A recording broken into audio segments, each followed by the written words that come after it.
కుటుంబ సమస్య తీసుకొని రా అన్న. అన్న ఇలా చూస్తుండు, నేను చేయి కడుక్కుని వస్తున్నా.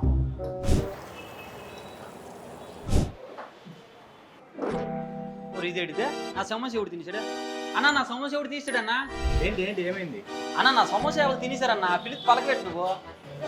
ఎవరు తీసారు? నేను చూడలేదు. నాకు తెలియదు, ఇప్పుడు ఏడ్ చేయమంటున్నాను. ఇంకో సమస్య ఇస్తారు, వెళ్ళి తినుకో.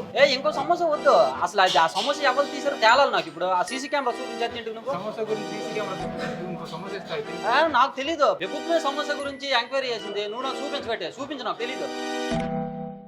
అవును, మీరు ఇన్నిది నిజమే. హిమాచల్ ప్రదేశ్లో ప్రభుత్వము ప్రతిపక్షము సమోసా గురించి రచ్చ చేసుకుంటాను. హిమాచల్ ప్రదేశ్ సీఎం సుఖ్వేందర్ సింగ్ సిఐడి ఆఫీస్కి మీటింగ్కి వెళ్ళారు. అక్కడ స్నాక్స్ పెట్టినప్పుడు ఆయన వరకు సమోసా రాలేదు. ఆయనకి రావడానికి ముందే అయిపోయేవన్నీ.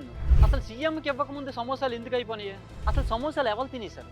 ఈ లెక్క తేల్చడానికే సిఐడి ఎంక్వైరీ చేసింది.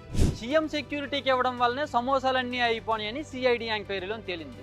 అయితే ప్రజలకు ఇంకే సమస్యలు లేనట్టు సమోసా మీద ఎంక్వైరీ చేయడమేటని ప్రతిపక్ష బీజేపీ ప్రభుత్వం మీద సీరియస్ అవుతుంది.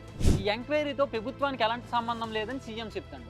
సిఐడి అధికారులు అడిగితే అడిగొండొచ్చు, కానీ మేమైతే మాత్రం ఎలాంటి ఆదేశాలు ఇవ్వలేదని ఆయన చెప్తాడు.